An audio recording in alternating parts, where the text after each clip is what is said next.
오늘 사도행전 세 번째 시간, 오늘은 2장을 살펴보겠습니다. 지난 시간 1장을 같이 살펴봤는데, 지난 시간 1장을 잠깐 요약드리면은, 예수님께서 부활하신 뒤에 40일 동안 제자들에게 모습을 드러내셨다가 또 사라지시기도 하시면서 40일 동안 제자들이랑 같이 이 땅에서 지내셨습니다. 그러면서 사도행전 1장 8절에 이 지상에서의 예수님께서 명령하신 그 복음 선포, 그것은 예루살렘과 유대와 그 다음에 사마리아와 땅끝까지 이렇게 복음을 전하라는 그런 사명을 주시면서 이 복음의 방향이 해가 뜨는 동쪽에서부터, 빛이 오는 동쪽에서부터 서쪽으로 방향이 진행하는 것을 우리가 지난 시간에 살펴보고 우리 역사적으로도 그렇게 알고 있습니다. 그러신 후에 예수님께서 이제 승천하시고 나서 그 승천하신 모습을 500명의 형제들과 함께, 거기에 이제 두 증인인 두 천사가 올라가신 동일한 그분께서 동일한 모습으로 이렇게 다시 올리브 산에 내려오실 거라고 그렇게 예언을 합니다.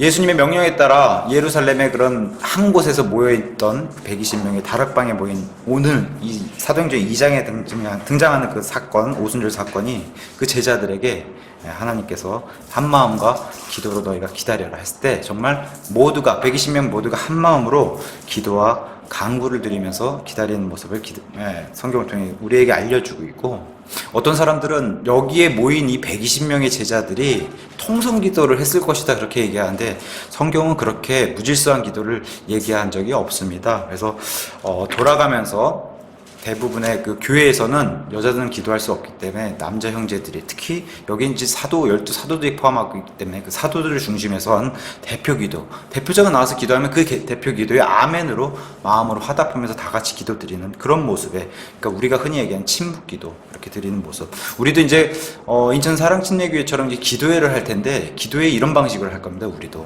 형제님들이 나와서 기도를 대표로 하고 또 각자 개인의 기도를 드릴 때는 침묵 기도로 이렇게 기도를 드리는, 그게 질서의 하나님이고, 누가 들어와서 이 예배당에 들어와서 보더라도 질서 있는 그런 모습, 어떤 사람들이 주장하는 것처럼 막 와글와글하는 그런 기도는 사실 성경에 없습니다.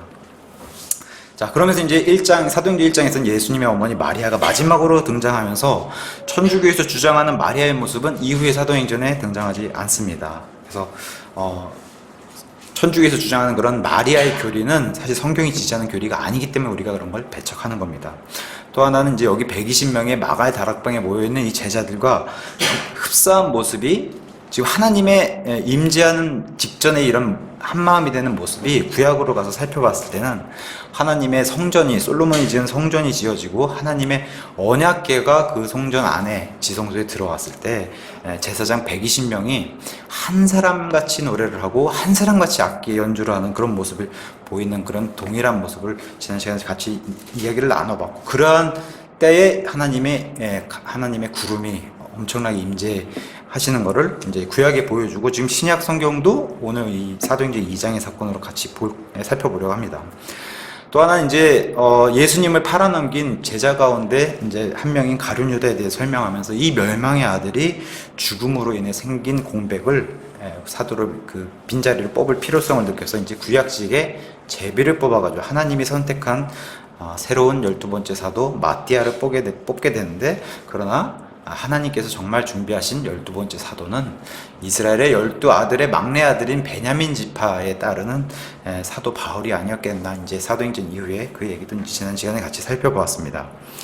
오늘 이제 2장에 들어가면서 먼저 1절 이렇게 보시면, 오순절 날이 충만히 임하였을 때에 그들이 다 한마음이 되어 한 곳에 있었다. 먼저 이제 이 성경의 큰 명절인 오순절이 등장하는데, 지난번에 잠깐 말씀드렸지만 이스라엘의 명절의 7가지 명절은 하나님이 다 만드셨고, 그 7가지 명절의 출발이 바로 6월절입니다. 그래서 이스라엘 종교력으로는 1월 14일이라고 말씀드렸고, 초실절, 그 6월절이 지나고 나서 4일 뒤 초실절이 17일, 그 다음에 6월절과 초실절을 포함한 그 명절 7일을 지내는 무교절, 이런 명절들이 있다고 했는데, 여기 지금 초실절이 예수님이 부활한 날입니다. 제가 인터넷 가서 이렇게 자료를 뒤져서 찾아보니까 정말 인터넷에 이렇게 검색해서 물어보는 대답들이 얼마나 그 형편이 없는지, 이 우리나라 소위 이제 기독교인들이 매년 부활절을 지킨다고 하면서 그 부활절이 며칠인지 모르는 그런 사람들이 너무 많은 것 같더라고요. 목회자들도 그렇고. 여기 지금 오순절이, 그러니까 6월절이 14일 날 시작하고, 무교절은 이제, 무교절이 첫날이 6월절인데, 14일 날 시작하고, 이제 15일을 무교절이라고 이제 7일, 이제 그렇게 성경이 설명하고 있으니까, 무교절은 아닐 거고, 그러니까, 오순절은 16일부터 셀 것이다. 이런 대답도 꽤 많고, 예. 성경은 매년 지키는 부활절이 며칠인지 모르는 사람들이 꽤 많더라고요. 그러니까 성경은 14일날 예수님이 돌아가시고 17일날 부활하시는 거예요.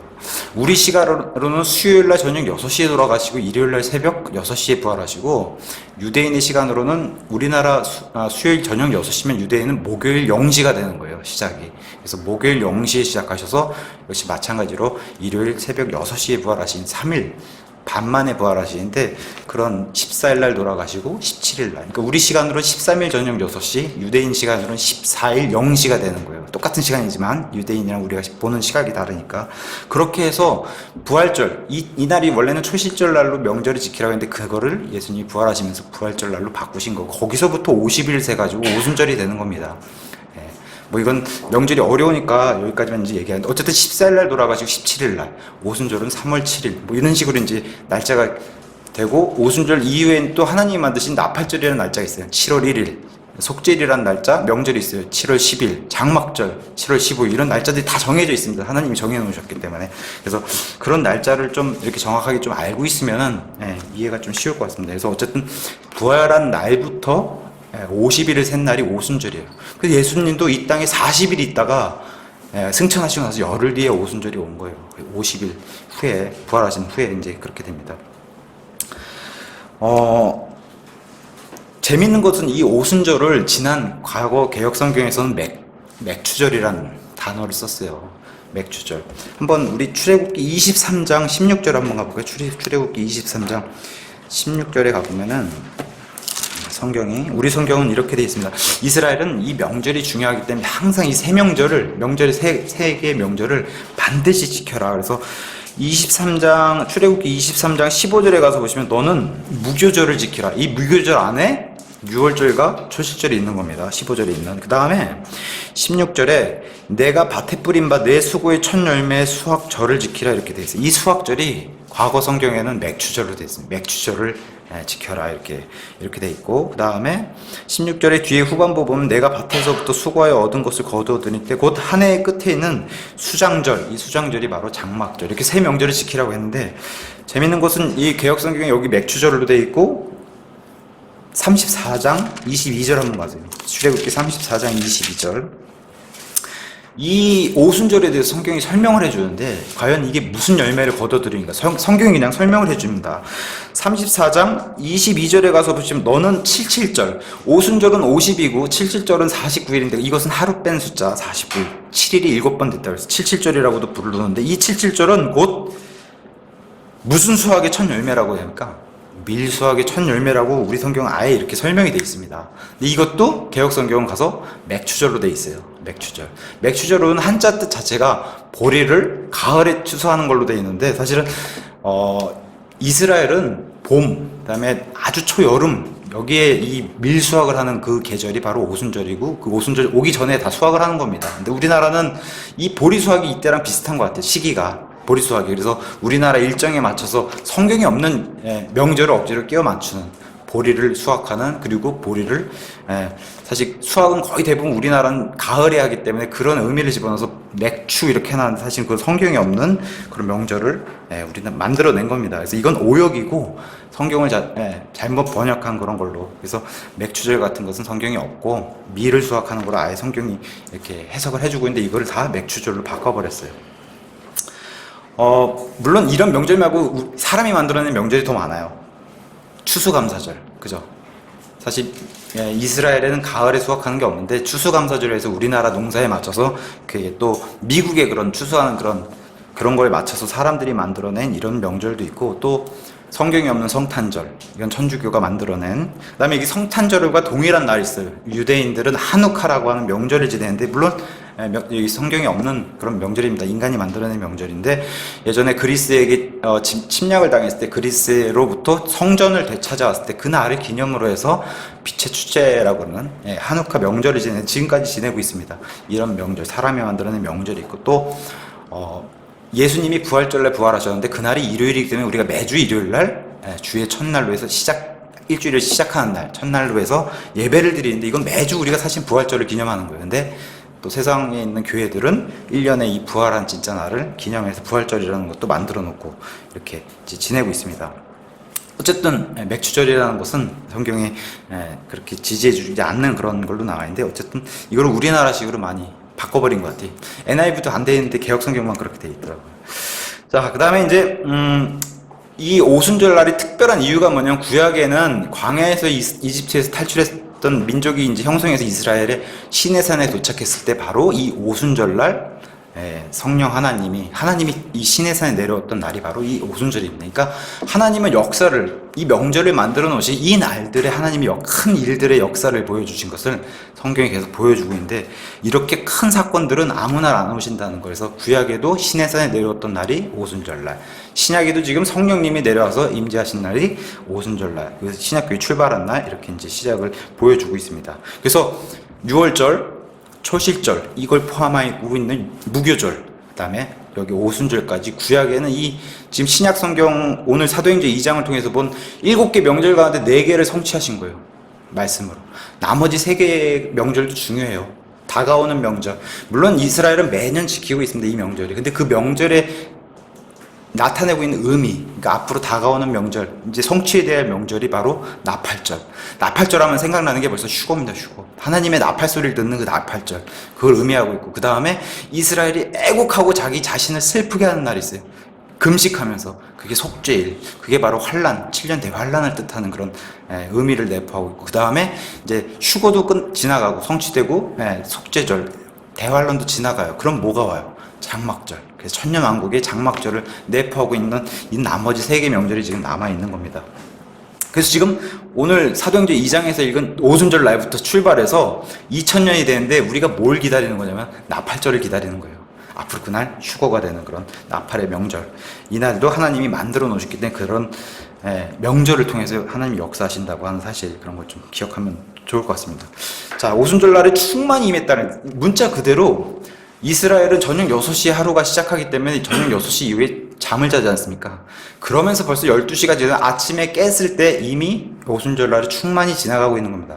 그걸 오순절날이 충만히, 그러니까 이 오순절도 특별한 오순절이었고, 매해 지내는 오순절이 아니라 특별한 어느 한 해 오순절이었고, 오순절날이 충만히 임해서 이제 아침이 되니까 이렇게 성령님이 임해가지고 이런 특별한 일이 이제 진행되는 걸 성경이 보여주고 있는, 충만히 임했을 때. 그래서 갈라디아서 4장 4절에 이미 그 예수님이 충만했을 때 오셨던 것 마찬가지로 이 오순절이 충만할 때 성령님이 이제 임재하시는 것을 성경이 그려주고 있습니다. 역사적인 날이에요. 교회가 시작한 날이니까. 역사적인 날. 그래서 이 사도행전 2장을 중요하게 여기는 뭐 오순절주의 교회라든가 은사주의 교회, 순복음 계열의 교회에서는 이 사도행전 2장이 계속해서 지금도 이 시대에도 일어나야 된다고 계속 주장하는 게 바로 그 계열의 사람들이에요. 이걸 주장하는 게. 근데 성경은 이게 특별한 날, 처음이자 마지막으로 있는 오순절, 신약교회 출발을 알리는 그런 날이지, 이게 매해 또 매번 일어나는 그런 날이 아니라고 성경은 얘기하는 겁니다. 자, 중요한 거는 하나님이 역사를 할 때 한마음이 되는 거. 교회가 특히 신약교회의 이 출발을 보여주면서 한마음이 됐다, 성도들이. 그 다음에 한 장소에 모여 있었다. 이 지역교회와 하나님의 몸된 교회를 잘 보여주는 거예요, 모범적으로. 그럴 때 하나님이 역사하신다는 거. 그래서 신약교회 시작의 역사를 한번 출발을 보면은 그걸 잘 나타내주고 있습니다. 그래서 성경은 계속해서 우리 성도들을 하나가 돼야 된다고 계속 그렇게 얘기를 하는 겁니다, 성경에서. 고린도전서 12장에서도 한 성령에 의해 너희가 침례를 받아 한 몸 안으로 들어온 자들이다, 이렇게 얘기하고 있고, 에베소서 4장 4절에서 6절에서도 너희는 한 소망, 한 몸, 한 성령, 한 주님, 한 믿음, 한 침례, 그리고 한 하나님 안에 거하는 그런 자들이다라고 성경이 설명해주고 있는 겁니다. 자, 이렇게 오순절날에 갑자기 충만할 때에 모든 제자들이 지금 한 곳에 장소에 모여 있어서 아침을 맞이했어요. 그러면서 2절에 갑자기 하늘로부터 급하고 강한 바람 소리 같은 소리가 나고 그들이 앉아있던 온 집안에 그것이 가득하며 또 불의 혀같이 갈라진 것들이 그들에게 나타나 그들 각 사람이 앉더라 하면서 갑자기 즉시 임하는 겁니다. 성령님은. 그래서 즉시 임하는 성령님의 임재. 그러니까 이게 지금 뭘 보여주는 거냐면은 너희가 약속한 것을 기다린 그 성령 침례를 지금 성경이 그려주고 있으면서 여기서 중요한 것은 몸모와 같은, 그 다음에 몸모와 같이. 그러니까 뭐 바람이 일어났다는 게 아니라 바람 소리 같은, 영어로 보면은 as로 돼 있고, 그 다음에 불의 혀같이, 불이라는 게 아니라 불의 혀같이, 불탈 때 막 오락나락 했던 불의 혀같이 like as라고 돼 있어요. 그러니까 뭐뭐 같은 거지 그게 아닌데, 이 오순절 주의에서 주장하는 것처럼 바람 소리, 그다음에 불이 임해야 된다라고 하는 불세례, 뭐 불침례 이렇게 얘기하는데 그런 건 성경에 지지하지 않고 있습니다. 그러니까 바람 소리 같은 소리가 난 거고 불의 혀같이 지금 갈라지면서 사람들이 이렇게 질서 있게 앉아 있는 게 아니라 이렇게 앉아있을 때 그 사이사이로 성령님이 들어가서 사람들을 채우는 모습을 성경은 이렇게 불의 혀같이 오르락내리락하는 이 불규칙한 불의 혀같이 그렇게 보여준 걸로 성경이 얘기하고 있습니다. 물론 구약의 르아우라고 하는 단어, 그 다음에 신약의 푸뉴마라고 하는 단어, 그러니까 이게 헬라어로, 그러니까 이런 단어들은 물론 그 뜻이 영이라는 단어를 대표적으로 쓰고 우리가 해석할 때, 그 다음에 바람이라는 해석도 쓰고 호흡이랑 해석도 써요. 그러니까 루아우라 그러면 하나님의 숨이라고 번역하기도 하고 하나님의 영이라고 번역하기도 하고 호흡이라고 번역하기도 해요. 재밌는 건 창세기 2장 7절에 가서 보시면 하나님께서 아담을 이렇게 만들어 놓으시고 아담의 콧구멍에 하나님의 숨을 불어 넣으셨다. 그게 즉 영을 불어 넣으시니 그가 살아있는 혼이 되었다. 이제 성경이 이렇게 표현하고 있는데 이런 재밌는 표현도 있고 재밌는 거 한번 이 요한복음 바로 몇 장 앞에 20장 22절 가서 보세요. 20장 22절 가서 보시면은 하나님께서 이 숨, 영, 호흡 같은 것을 이렇게 설명해 주고 있어요. 20장 22절에 갑자기 하나님이 나타나셔서 이렇게 말씀하시는 거예요. 그분께서 이것을 말씀하시고 그들 위에, 제자들 위에 갑자기 나타나셔가지고 숨을 내쉬면서 그들에게 이르시되 너희는 성령을 받으라. 그래서 이렇게 숨을 불어 넣어주시고 호흡을 불어 넣어주시는 이런 것을 성경은 동일하게 영어로도 번역하기도 하고 호흡으로 번역하기도 하고 이렇게 얘기했습니다. 사실은 이런 번역을 누가 결정할 수 있겠어요. 그래서 하나님이 이런 번역을 다 그 구조 맞게, 그러니까 루아오라는 단어가 딱 나오면 이게 호흡인지 바람인지 영인지 이걸 결정하는 것은 하나님이 해주신 거예요. 우리가 인간이 그 인간의 생각으로 집어넣었다가 이게 다 성경의 교리까지 다 틀어지기 때문에. 그래서 유명하게 요한복음 3장의 니고데모 앞에서 하나님이 이 구원에 대해서 다시 태어남에 대해서 설명할 때 너가 바람이 어디서 오는 걸 알 수가 있냐. 성령님도 이와 같다라고 얘기하신 거예요. 바람과 함께 영의 그런 의미를 내포하면서 에스겔서 37장에 이스라엘이 다시 부활할 거라고 하는 말씀의 예언을 하시면서 마른 뼈에 대한 부활에 대해서 에스겔이 설명해 놓은 하나님의 대언의 말씀인데 거기도 똑같이 이 마른 뼈에 하나님의 숨, 호흡을 불어넣어라 했을 때 그 마른 뼈가 부활할 것이다 이런 걸로 설명해 주고 있습니다. 아까도 드렸다시피 여기 지금 불이 임한 게 아니라 불이 이렇게 태우면은 오르락내리락하는 불에 타는 것처럼 이 사람들 사이로 제자들 사이로 지금 이 성령님이 임하는 모습을 불의 혀같이 이렇게 임했다라고 하는데 이걸 자꾸 뜨거운 불을 받는 것처럼 자꾸 얘기하고 마태복음에 얘기하는 것처럼 성령 침례 받으라고 불 침례 받으라고 하니까 이 뜨거운 걸 받아야 되나 보다. 예수님이 엠마오 제자들한테 성경이 이렇게 풀어주니까 마음이 뜨겁지 않냐 해서 이 뜨거운 게 불 아니냐 이렇게 해서 맞춘 교리가 바로 오순절주의, 은사주의 교리인데 성경은 믿는 사람들에게 불세례, 불침례 받으라고 얘기 안 합니다. 이 이후로도 불의 얘기는 안 나와요. 제가 사도행전 가서 불이란 단어, 그러니까 교회랑 지금 출발, 그 다음에 사도행전은 교회에 계속해서 교회 역사가 진행되고 있는데 그럼 교회랑 불과 얼마나 연관이 있을까 해서 불을 찾아보면은 안 나옵니다. 사도행전 7장에 스데반이 예전에 모세 앞에 하나님이 등장했을 때 시내산에 불타는 떨기나무 그럴 때 썼던 불 그 정도 나오는 거고 마지막에 이제 28장에 가서야 사도 바울이 불 속에서 훅 튀어나온 그 독사에게 물리는데 그때 등장하는 게 불. 그거 외에는 불이 등장하지 않아요. 그러니까 교회랑 불은 아무 상관이 없는 거예요. 그러니까 그런 거를 자꾸 불세례, 불침례로 설명한다는 거는 웃긴 일입니다. 사실 우리는 그런 걸 믿지 않습니다. 예수님도 동일하게 이 땅에 부활 승천하시기 전에 말씀해 주세요. 성령 침례를 받으라. 불침례 받으라고 하는 게 아니라 불침례는 지옥에 가는 사람들이 받는 것이지 성령 침례 받으라. 사도행전에 성령이란 단어가 47번 나옵니다. 불이란 단어는 안 나오면서. 그래서 이런 것들을 살펴봤을 때 우리가 1장 5절, 뭐 8절, 2장 33절, 38절, 8장 15절에서 19절, 10장 44절에서 47절, 19장 6절 다 성령님을 강조하지 불 강조하는 일은 없습니다. 불에 대해서 아주 잘 정의를 내린 신약 성경 구절이 있어요. 그건 히브리서 12장 29절. 우리 하나님은 소멸시키는 불이시다. 그러니까 하나님은 불로 심판하시는 분이시지 불을 가지고 성도들을 뜨겁게 하시는 분이 아니시다. 우리 역시 하나님의 심판석에 믿는 사람들, 특히 신약 성도들 신부는, 예수님의 신부는 다른 사람들과 섞이지 않는 그리스도의 심판석이라는 특별한 데 가서 심판을 받습니다. 그때조차도 예수님이 우리가 했던 그 구원받은 이후에 선한 행위에 대한 그것을 심판석 위에 놓고 불로 태우신다 그랬어요. 그래서 태우고 나서 남는 거를 우리에게 보상을 주시고, 그러니까 보석들은 남고 우리가 했던 행위 중에 뭐 지푸라기, 나무, 이렇게 건초 같은 이런 불에 타는 이런 행위들은 다 태워서 없어진다. 그래서 하나님은 불로 심판하시는 분이지 불을 받으라고 하는 그런 일은 성경에 없습니다. 그러면서 이제 4절에 이제 이렇게 각 사람 위에 이렇게 앉으면서 정말 여기에 하나님의 성령님의 임재가 가득 차고 사람들 머리 위부터 발끝까지 채우는 이런 성령 침례를 보여주면서 4절에 그들이 다 성령님으로 충만하여 성령님께서 그들에게 말하게 하시는 대로 다른 언어들로 말하기 시작했다 이렇게 돼 있어요. 성령님은 우리에게 보증의 확증을 주시는데 이제 이 사건을 시작으로 영원하게 성령님이 우리 안에 내주하는 이런 역사가 시작하는 게 바로 사도행전 2장입니다. 이게 강력한 임재고 성령님이 너무 좋으니까 자꾸 은사주의교회에서는 이 성령님을 표적으로 자꾸 받아야 된다라고 주장하는데 그런 일은 없습니다.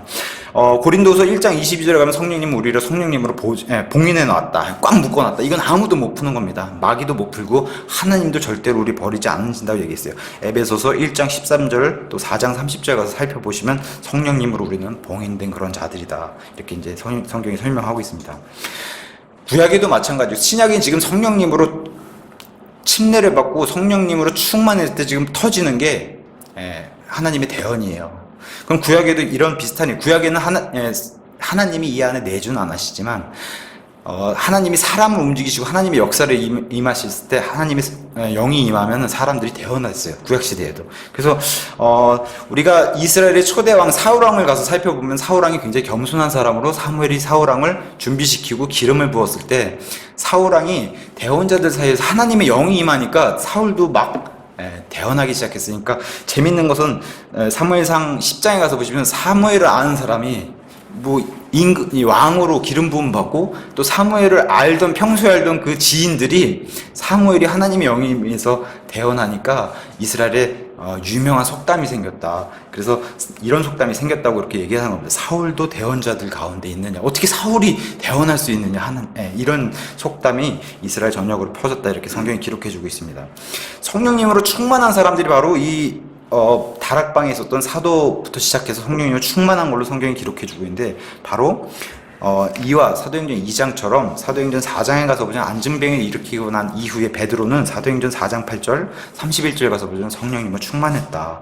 또 우리가 7 집사 가운데 집사 직분을 수행한 사람들이 아니겠냐 했던 사도행전 6장 7장에 등장한 스데반이라는 사람이 하나님 말씀을 대언할 때 성령님을 충만했다 이렇게 성경이 6장 3절 5절 7장 55절 이렇게 얘기하고 있고, 사도 바울의 사도 동역자가 있었어요. 그 유명한 바나바라는 사람, 얼마나 위로를 잘하는지 이름을 형제들이 붙여줬는데 위로의 아들인 그 뜻을 가진 바나바라고 붙여줬어요. 그래서 11장 24절에 가서 보시면 바나바는 성령님으로 충만한 사람이었다 이렇게 증언해주고 있고, 드디어 이제 이방인의 사도인 사도 바울이 등장했는데 이 사람은 예수님을 그 해보다 밝은 빛을 만났던 그 다마스쿠 가는 도상에서 만나고 난 이후에 사도 바울은 9장 17절 13장 9절 52절 성령님으로 충만한 사람이었다. 사도 바울은 이렇게 성경이 증언해주고 있습니다.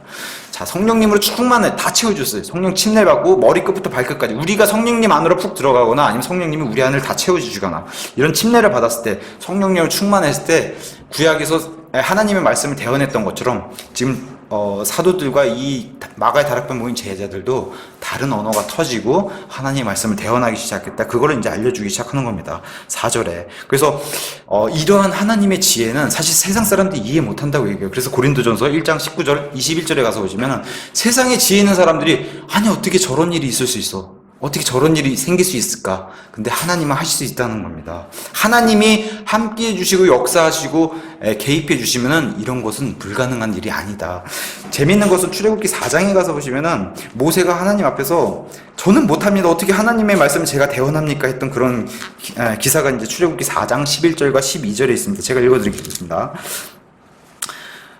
그가 이르되 오 내 주여 원하건대 주께서 보내고자 한 자의 손을 통해 저 말고 딴 사람 보내주세요 라고 모세가 얘기해요. 그랬더니 하나님께서 주께서 그에게 이르시되 누가 사람의 입을 만들었느냐, 누가 말 못하는 자나 귀머거리 자나 귀먹은 자나 보는 자나 눈먼 자를 만들었느냐, 나 주가 아니냐. 이건 내 주권에 있는 거다. 내가 입을 열면은 너가 말할 수 있고 내가 닫으면 네가 말을 못하고, 그렇게 얘기하면서 그런즉 이제 가라. 내가 너의 이 모세 너의 입과 함께하여 너가 할 말을 너에게 가르쳐 주겠다라고. 하나님이 함께 하시면 이게 가능한데, 지금 사도들을 통해서 다른 나라 한 번도 지금 해보지 못한 그런 영어가 터지고 프랑스 말이 터지고 다 이게 입이 터지는 이런 일을 성경이 그려주고 있는 겁니다. 그러면서 지금 사도행전 2장에 이 타원어가 처음 터지고, 또 사도행전 10장에 타원어가 나오고 사도행전 19장에 타원어가 나오면서 성경의 타원어는 총 2장, 10장, 19장, 이건 사도행전, 그 다음에 고린도전서 12장, 14장 이렇게만 등장합니다. 타원어는. 어떤 사람은 얘기해요. 이 지금 사도행전 2장은 다른 사람들이 알아듣는 말이니까 이거는 사실 우리가 말하는 방언은 아니고 고린도전서 12장과 14장에 나오는 말이 진짜 하늘의 언어 방언이다, 이렇게 얘기하는 사람들 꽤 많아요. 순복음주의 계열에. 근데 고린도 교회만 등장해요. 방언이라고 말하는 소위 방언이. 왜 이렇게 좋은 거라면은 하나님께 칭찬받은 이런 빌립보 교회, 베레아 교회, 에베소 교회 왜 이런 데는 등장하지 않을까요? 이렇게 좋은 건데. 또한 목회서신이라고 하는 목회자, 사도 바울의 자기의 아들이라 불렸던 디모데와 디도, 이런 사람들에게 너희는 반드시 성도들이 방언하게 만들어야 된다, 이런 얘기 일절 없습니다. 이렇게 좋은 건데 왜 목회자들에게 이걸 명령을 안 주셨을까요? 그러니까 오순절 은사주의자들의 방언에 대한 주장은 이런 얘기를 해요. 히브리서 13장 8절의 구절을 들어서 우리 예수님은 영원토록, 어제도 오늘도 영원토록 동일하신 분이기 때문에, 지금 사도행전 2장에 나왔던 예수님이 동일하신 분이, 그러니까 이 방언을 지금도 해야 된다고 얘기하지만, 한번 제가 믿음의 사람들을 들어볼게요. 아벨도 방언 못했고, 아브라함도 방언했다는 기록이 없고, 모세도 못했고, 다윗도 방언을 안 했고, 종교개혁을 했던 마틴 루터도 방언을 못했고, 칼빈도 못했습니다. 요한 웨슬레도 못했고, 우리 설교의 황태자라고 하는 찰스 스퍼전 목사님도 못했습니다. 그리고 영국의 유명한 마틴 로이드 존스 목사님도 방언을 못했습니다. 그래서 러크만 목사님은 아주 강하게 이렇게 얘기하시더라고요. 오순절 은사주의 순복음교회는 도대체 구원에는 관심이 있는 거냐, 도대체 이 표적으로 방언만 찾고 무슨 병 고침 그런 거나 구하고 축사나 구하고 있지, 정말 다른 영혼에 관심이 있는 자들이냐, 이렇게 아예 강하게 얘기하시더라고요. 자, 그러니까 이제 아까도 얘기했다시피 사도행전은 알아들으니까 이거는 다른 말 했던 게 인정한다. 하지만 고린도전서 12장의 그 방언은 다른 하늘의 언어다, 그렇게 얘기하는데, 사실은 다른 교회에 주지 않고 고린도 교회는 참 문제가 많았던 그런 거고, 특별히 이제 고린도 교회 가서 보시면 그 방언, 그들이 얘기한 타원어는 믿지 않는 사람들을 위해서, 신약 성경이 없기 때문에 급하게 이 타원어로 그냥 떠들라고 한 게 아니라 다른 나라 말을 사용해서 하나님의 대언을 알리라는 겁니다. 사실 타원어의 원래 용도가, 그래서 믿지 않는 사람들에게 그들의 말로 전할 수 있게끔 하나님이 갑자기 이 시기에만 허락을 하신 건데, 이걸 잘못 이해해가지고 그러니까 자꾸 이런 거에 기대니까 마귀가 들어온 겁니다. 그랬더니 사실 뭐 3시간, 10시간씩 기도하는 거 불가능한 거예요. 우리가 다 알다시피 방언이라는 거는 기독교에만 있는 게 아니라 이슬람교, 불교 다 있습니다. 뭐 이상하게 하는 그런 방언, 그건 다 마귀의 말이지, 사실은 자기도 무슨 말 하는지 모르고 그러면서 겸손한 척은 하잖아요. 제가 통역의 은사는 못 받아서, 이런 말을 해요. 자기 방언은 하지만 통역의 은사는 못 받았다. 성경은 통역한 사람이 없으면 방언하지 말라고 그럽니다. 타원어를 하지 말라고 얘기해요. 그리고 또 하나는 중요한 사실이 있고 있는 게, 교회 안에서는 더군다나 이 타원어는 형제들 외에는 자매님들은 얘기할 수가 없어요. 말씀을 대언하고 타원어로 대언하는 것은 다 형제들이지, 자매들에겐, 여자들에겐 하나님의 질서로 그런 걸 허락하지 않으셨어요. 그래서 우리 성경이 다음 마제스티판 나오면은 하나님의 이런 타원어는 형제들이라고 번역을 아예 그냥 고정시켜버렸어요. 그리고 이게 중요하기 때문에. 이런 것을 이해하게 될 때 성경이 얘기하는 방언, 타언어는 다른 사람이 한 번도 배우지 않았지만 하나님의 능력, 그러니까 언어를 흩으신 분이 하나님이시기 때문에 언어를 주는 것은 하나님에게 어려운 일이 아닙니다. 그러니까 이런 것들 타언어를 이해하시면 이해가 쉬울 것 같습니다.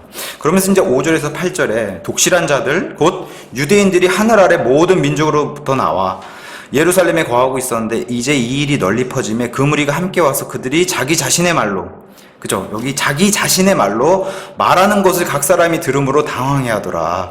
그들이 모두 놀라고 이상히 여기며 서로 이르되 보라, 말하는 이 사람들은 다 갈릴리 사람들이 아니냐. 그런데 어떻게 우리 각 사람이 우리가 태어난 곳에 우리 언어로 듣느냐.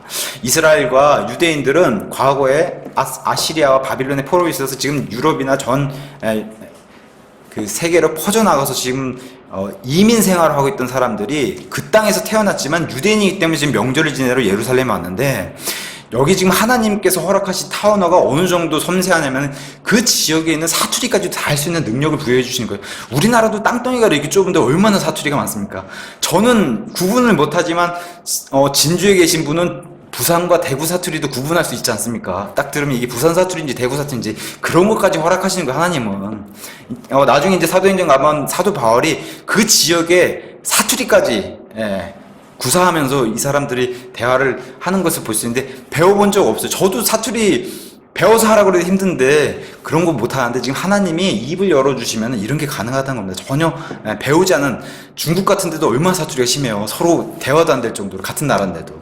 그런 것들까지 다 열어주시는 겁니다. 하나님이 그런 타언어. 그러니까 이 듣는 사람이 너무 그걸 잘 구사하니까 이 사람들이 깜짝 놀라면서, 여기 갈릴리 사람 왜 얘기했냐면 갈릴리 지역조차도 갈릴리 사투리가 심해서 갈릴리 사람들이 입을 열어서 얘기하면 저 사람들은 갈릴리 지방 사람들이구나, 그걸 알 수 있는데 이 사람들이 지금 나와서 이렇게 다른 언어로 얘기하니까 깜짝 놀랐다. 그래서 여기 나오는 지역을 살펴봤을 때 대략적으로 15개에서 16개의 언어를 할 수 있는 이런 능력을 갑자기 부어주시는 거예요. 이게 바로 타언어다. 이제 성경이 얘기하는 겁니다. 여기 이제 독실한 자들 나오는데 성경에 이제 사도행전에 많이 등장합니다. 독실한 자들. 또 다른 말로 하게 되면 경건한 자들, 또 하나님을 경건하게 따르는 자들, 또 다른 말로는 준비된 자들. 이런 자들을 지금 신약교회로 초대하려고 이제 하나님 불러주신 거예요. 이 모이는 이런 걸 계기로 해서 오순절을 지키기 위해서 전 세계에서 올 정도로 이러한 경건한 자들, 독실한 자들을 예루살렘에 모인 이 사람들에게 하나님이 신약교회로 이제 초대장을 보내는 겁니다. 사도 베드로의 이런 사도의 말씀을 통해서. 그래서 이 사람들이 지금 타언어를 듣고 자기네 말, 자기네 지역말, 자기가 태어난 그 말을 듣고 당황하며 놀라고 이상히 여겼다. 그게 바로 타언어라는 겁니다. 실제로 이 갈릴리 사람들은 굉장히 성경에서 갈릴리 지방은 무시당한 걸로 성경이 요한복음 7장 41절, 52절에 예수님 일화를 통해서 얘기하고 있습니다. 갈릴리에서 어떻게 대언자가 나고 갈릴리 사람에서 어떻게 저런 기적에 예수님이 나올 수 있냐, 이렇게 무시한 구절이 나옵니다. 그러면서 이제 9절에서 11절 가서 보시면 이 지역들이 굉장히 상세하게 나와요. 우리는 바데 사람과 메데 사람과 엘람 사람이며 또 메소포타미아와 유대와 갑바도기아와 본도와 아시아와 부르기아와 밤빌리아와 이집트와 구레네 부근의 리비아의 여러 지방에 관한 사람이고, 또 로마에서 온 나그네 곧 유대인과 유대교 개종자와 크레테 사람들과 아라비아 사람들이다라고 하면서, 우리 그 에스라 성경 사전 가서 보시면 38페이지. 그래서 이제 이런 사정이 필요한 거예요. 가서 이제 진짜 이 나라들을 살펴보면은 37페이지 먼저 가서 보시죠. 37페이지 가서 보시면은 중앙 지역에 가서 보시면 메데와 바데란 나라가 지역이 등장합니다. 메데와 바데. 5페이지, 35페이지 오른쪽 끝에 밑에 가서 보시면은 엘람이라는 지역 등장해요. 엘람. 엘람이란 지역, 메소포타미아니까 티그리스 유프라테스강 이 끝에 이제 페르시만 바로 위에가 엘람 지역이고 메소포타미아 지역. 그 다음에 이제 38페이지로 다시 오셔가지고 예루살렘 위로 쭉 올라가다 보면은 다마스쿠스, 시리아, 안디옥 이렇게 지나가서 쭉 보면 갑바도기아 등장해요. 보이세요? 갑바도기아. 이게 지금의 터키 지역입니다. 다. 그 위에 본도. 왼쪽으로 가서 보시면 부르기아, 밤빌리아. 더 왼쪽으로 쭉 가서 보시면 에베소 바로 위에 아시아. 그래서 이 터키 지역의 이런 전 지역들과 또 이제 에베소 지역 밑에 바다 한가운데 보면은 크레타라는 섬이 등장합니다. 이 유명한 크레테라는 섬이 나중에 디도가 가서 목회를 하는 그 크레테라는 섬이 바로 이 섬입니다. 그 다음에 크레테 섬 밑에 가서 보시면은 구레네라고 하는 지역이 등장해요. 구레네. 그래서 이 구레네란 지역 오른쪽 끝으로 쭉 가서 보시면은 예루살렘 오른쪽에 아라비아 사막이 있는 아라비아 지역. 그죠? 그다음에 구레네와 아라비아 사이에 이집트라는 나라, 이런 나라들이 실제로 다 이런 나라들의 언어들을 했다는 겁니다. 이렇게 널리 퍼져 있는.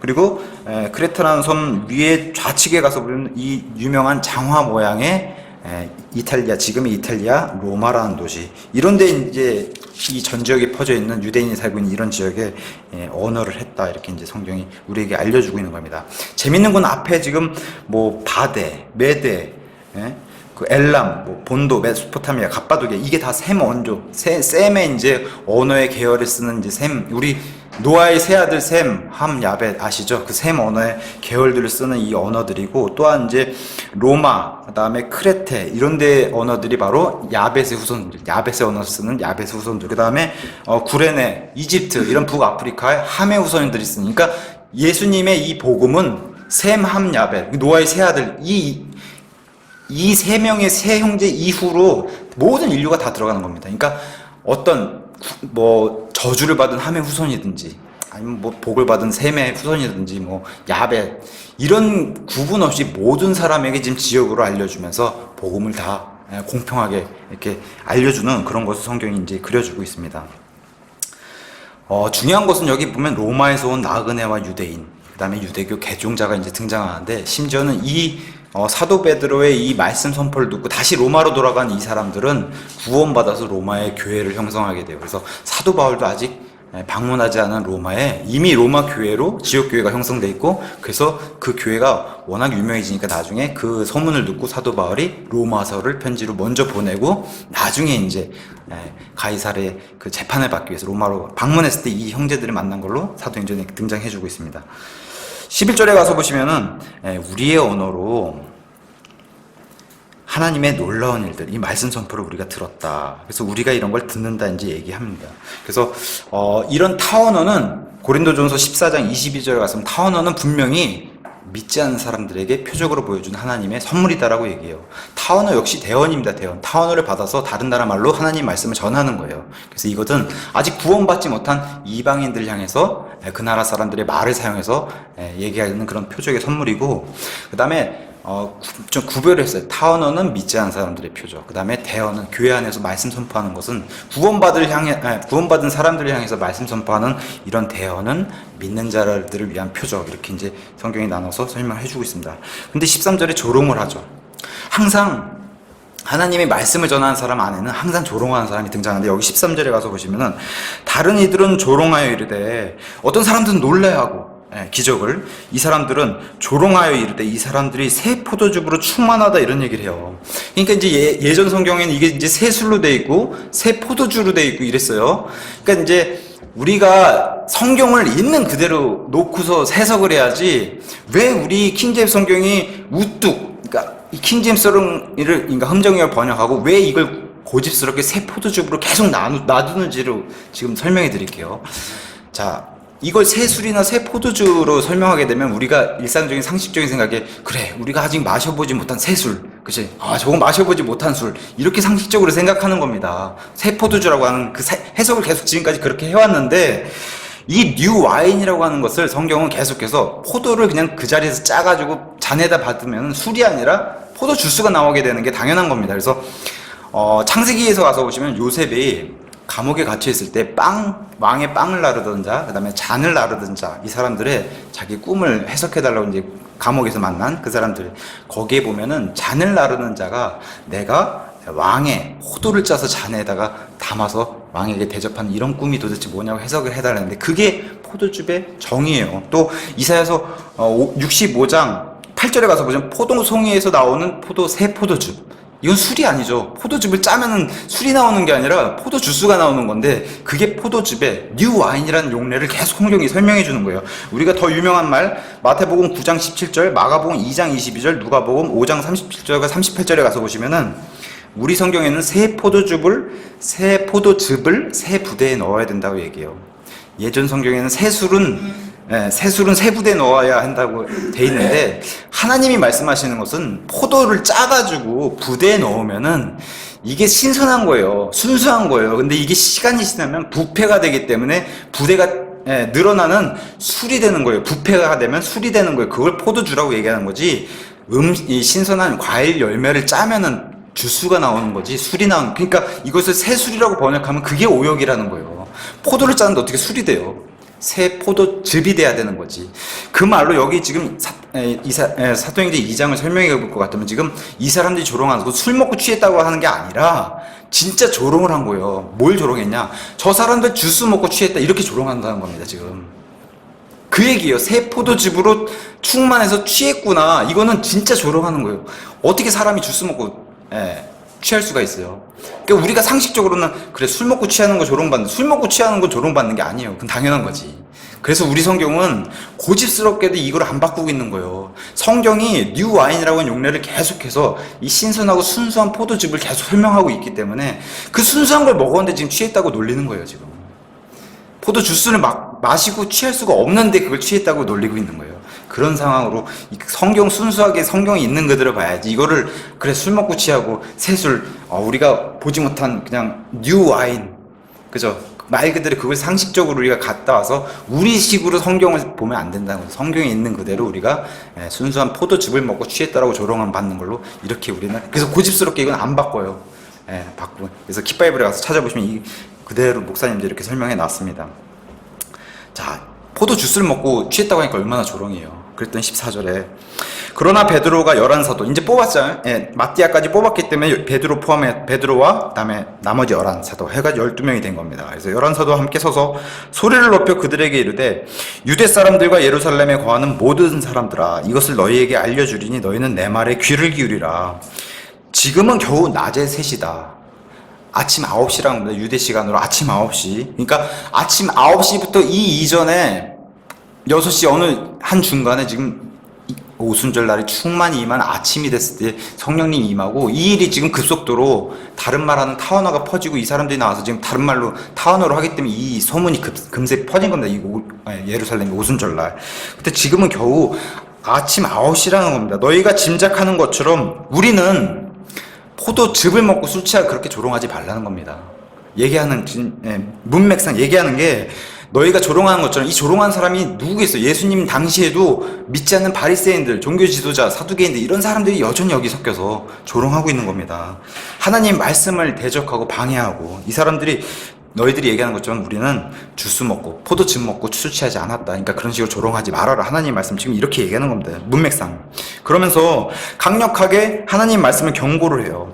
어떤 사람은 16절부터 등장하는 요엘서 말씀을 지금 사도행전 2장 1절부터 한 것이다라고 얘기하는데 그렇지 않습니다. 2장부터 이미 다 하나님의 타원으로 자세히 해주지는 않고 있지만 이미 타원어로 자기들이 타원어를 한다는 사실을 이 이스라엘 사람들에게 알렸어요. 알리고 나니까 이 사람들이 조롱을 받기 시작하니까 베드로가 나와서 너에게 강력한 내가 엄중한 하나님 말씀을 경고하겠다고 하면서 지금 드는 게 요엘서 2장의 말씀입니다. 16절에 오히려 대언자 요엘을 통하여 말씀하신 것이 이것이니라 하면서 읽기 시작했던 거예요.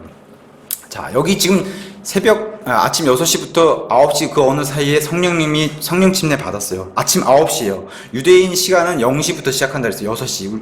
그러니까 우리의 시간은 12시를 0시로 잡지만 유대인은 6시를 0시로 잡아요. 그래서 1, 2, 3 해서 아침 9시가 3시가 되는 거예요. 이것은 어디 가서 살펴볼 수 있냐면은 창세기 1장 가서 하나님의 항상 하나님의 시각은 어둠에서 빛으로 가는 그런 창조 기사를 가서 살펴볼 때 첫째 날 이렇게 돼요. 하나님께서 빛을 낮이라 부르시며 어둠을 밤이라 부르시니라.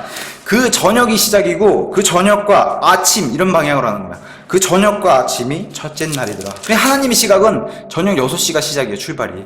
이걸 거꾸로 하고 있는 거예요. 세상은 12시 0시로. 또 둘째 날 가서 보시면 하나님께서 궁창을 하늘이라 부르시니라. 그 저녁과 아침이 둘째 날. 그래서 저녁에서부터 아침으로 가는 이런 순으로 가는 게 하나님의 시각이에요. 그래서 6시부터 이렇게 가는 시간. 그래서 유대인들의 시각은 성경에 나와 있는 유대인의 시간 계속 이 시간을 얘기하는 겁니다. 3시라 그러면 아침 9시. 그러니까 지금의 시간하고 6시간 정도 차이 나는 걸로 이렇게 이해하시면 됩니다. 대언자 요엘서의 말씀을 인용하면서 강력한 회개를 선포해요. 그래서 17절부터 21절에 나오는 말씀 제가 읽어보겠습니다. 17절 하나님께서 말씀하시기를 마지막 날들에 내가 내 영을 모든 육체 위에 부어주리니 너희의 아들 딸들은 대언하며 너희의 젊은이들은 환상을 보고 너희의 늙은이들은 꿈을 꾸리라. 그 날들에 내가 내 영을 내 남종과 여종들 위에 부어주리니 그들이 대언하리라. 또 내가 위로 하늘에서는 이적들을 보이며 땅 아래로 땅에서는 표적들을 보이리니 곧 피와 불과 연기로다. 저 크고 주목할 만한 주의 날이 이르기 전에 해가 변하여 어둠이 되고 달이 변하여 피가 되려니와 누구든지 주의 이름을 부르는 자는 구원을 받으리라 하였느니라. 이 말씀을 선포하는데 지금 베드로는 교회라는 그런 것을 심지어 나중에 사도행전 10장에 가서 10년이 지나 고넬료가 구원받을 때까지 이방인이 구원받는다는 상상을 못해요. 교회라는 그런 하나님의 프로그램인데 이해하지 못하고 있어요. 다만 왜 이 말씀을 여기서 강력하게 경고를 하냐면 지금 여기 모인 유대인들과 이스라엘이 회개만 하면 예수님께서 재림하신다는 이 요엘서의 말씀이 성취될 것이다라고 너희가 회개해야 된다라고 강력하게 선포하고 있는 거예요. 너희가 회개만 하면 예수님이 오신다. 재림에서 오신다. 그래서 지금 시작하는 게 마지막 날들에 너희가 회개를 하면 마지막 날에 예수님이 오신다. 근데 이제 우리가 성경을 다 지금은 성경 전설을 이해하고 교리로 다 시간 순서를 이해하기 때문에 이 말씀은 결과적으로는 이스라엘의 대환란 끝에 오는 그 말씀으로 우리는 이해를 하고 있지만 아직까지 성경의 계시가 그렇게 풀어서 설명해 주기 전에 교회라는 프로그램을 베드로가 이해하기 전에는 베드로는 지금 계속해서 예수님이 당장 재림하실 거라는 그런 임박한 재림을 굳게 믿고 있었던 그런 사도였고 실제로 여기 구원받은 이스라엘 백성들 역시도 그래서 예루살렘 교회에 모여서 예수님의 재림을 임박한 재림을 기다리는 그런 걸 계속 성경이 보여주고 있는 겁니다. 여기 지금 인용한 요엘서는 요엘서 2장 28절을 인용했는데 베드로는 이 말씀을 그 마지막 날들에 하나님의 성령님이 대언을 이렇게 하게 해줬어요. 마지막 날들에. 근데 이 마지막 날들을 요엘서에 가서 보시면은 그 뒤에라고 돼 있어요. 그 뒤에 이 마지막 날들이 그 뒤에 내가 내 영을 부어주겠다라는 말로. 그 뒤가 뭘까요? 그 뒤가. 그게 바로 베드로가 이해하지 못하는 지금 이 사도행전 2장부터 시작한 2000년의 시간이 들어가 있는 거예요. 교회. 교회 시대 뒤에, 휴거받은 뒤에 환란이 오고 환란 때 지금 이스라엘에 내려주는 하나님의 영에 대해서 설명하고 있는 게 요엘서인데 그 2000년의 시간은 지금 모르고 있죠. 베드로가. 이해하지 못하고. 그래서 요엘서 가서 보시면 그 뒤에라고 돼 있고 그 뒤에를 베드로는 이 사도행전 2장에서 하나님의 영에 충만해서 그 마지막 날들로 이렇게 하나님 말씀을 바꿔서 이렇게 선포하고 있는 것을 성경이 보여주고 있습니다. 근데 이 말씀을 들었더니 이스라엘 사람들이 찌르는 그런 일이 벌어졌다고 얘기합니다. 메시아의 임박한 재림을 경고했습니다. 이런 일이 있을 것이다. 너희가 회개하면 이런 일이 예수님이 다시 오시는 이런 일이 있을 것이다 라고 요엘서를 인용했는데 베드로뿐만 아니라 많은 제자들이 재림이 임박한 걸로 이해하고 있었습니다. 교회도 몰랐고 이방인의 구원조차도 지금 이해하지 못하고 있는 그런 상태입니다. 지금 시작이기 때문에 만약에 이게 요엘서가 타원어가 지금 방언하기 시작하고 이런 걸로 성취됐다고 하면은 요엘서를 인용해야 되는 게 아니라 이사야서 28장을 인용해야 돼요. 그러니까 다른 나라의 언어로 이스라엘에게 설명한 이사야서 28장 11절과 12절의 말씀을 인용해야지 지금 요엘서는 지금 방언하고 상관이 없는 얘기인데 어쨌든 지금 임박한 그런 재림의 경고를 해주는 겁니다. 이런 일이 발생하려면 무슨 일이 같이 동반이 돼야 되냐면은 마태복음 24장 예수님이 설명해 주신 환란의 끝에 그런 징조들, 계시록 6장에 등장한 여섯째 봉인 이런 징조들, 계시록 9장에 다섯째 천사의 나팔이 부러지는 이런 징조들이 발생을 해야 되고 계시록 16장에 넷째 천사부터 일곱째 천사가 붙는 그런 금병의 징조들이 나와야 되는데 지금 이 징조들이 맞물려서 보여주고 있는 게 요엘서의 이런 해가 어두워지고 달이 빨간 빛을 내는 이런 일들. 근데 이런 것은 지금 성경이 진행되고 있지 않아요. 그러니까 이런 일은 너희가 회개하면 이런 일이 벌어질 거라고 이제 경고를 하는 겁니다. 베드로가 이스라엘 백성에게. 근데 이런 것은 우리가 다 성경 알다시피 끝날에 이 땅에 예수님이 지상 재림하기 직전에 이루어진 그런 일입니다. 자, 이스라엘은 이때로부터 시작해서 지금 뒤로 밀린 자가 돼서 환란에 이제 우리가 보통 7년 환란이라고 얘기한 시간 가운데 적그리스도와 평화협정을 맺고 3년 반까지는 이스라엘로 그냥 이 세상의 환경에는 지배되고 환경의 핍박은 받을지언정 하나님의 성전도 지어지고 하나님의 성전에 자기들이 드리고 싶은 예배도 드리고 적그리스도와 평화협정을 맺어서 평화로운 시대를 보내는 게 앞에 3년 반입니다. 근데 후반기 3년 반에 다니엘서의 말씀, 또 데살로니가 후서 2장 4절의 말씀처럼 다니엘서 9장 27절의 말씀처럼 갑자기 적그리스도가 돌변을 해요. 내가 하나님이다라고. 그럴 때 핍박이 시작하는, 우리가 속았구나 하는 게 바로 유대인의 모습. 그때부터 극심한 심판이 시작되면서 이스라엘은, 우리가 흔히 마태복음 25장에 가서 보시면 양과 염소 심판이 있어요. 이것은 유대인을 심판하는 심판이 아니라 양도 이방인이고 염소도 이방인이에요. 유대인은 양과 염소 심판하기 전에 이미 환란을 3년 반 지나면서 심판을 다 받고 3분의 1은 그 심판으로 다 죽임을 당하고 남은 3분의 1은 심판이 끝나서 하나님의 구원받은 하나님 백성으로 딱 서는, 그게 바로 양과 염소 심판의 앞에 서 있는 유대인들입니다. 그래서 3분의 1이 세상 모든 민족에게도 핍박을 받고 적그리스도부터도 핍박을 받고 심지어 하나님으로부터도 심판당하는 게, 그게 환란을 통과하면서 유대인들은 그런 심판을 받습니다. 그래서 스가랴서 13장 8절에서 9절에도 나오는 것처럼 하나님이 이 이스라엘의 심판을, 그러니까 환란의 시간은 이스라엘의 심판의 시간이에요. 환란의 그 기간이에요. 그래서 불 가운데로 지나가게 하고 은을 정죄하듯이 이 이스라엘을 정죄하고 금을 단련하듯이 단련시키는 이런 심판, 거기서 이스라엘의 인구 3분의 2가 죽어나가요. 그 사람들 심판받아서 죽는 겁니다. 그리고 구원받는 사람은 3분의 1밖에 안 된다라고 성경이 얘기해주고 있는 거예요. 이때 무슨 일이 벌어지냐, 예수님이 마태복음 23장 39절에서 얘기하는 것처럼 예루살렘이, 이 모든 남아있는 환란을 통과하는 이스라엘이 이렇게 부르짖는다는 겁니다.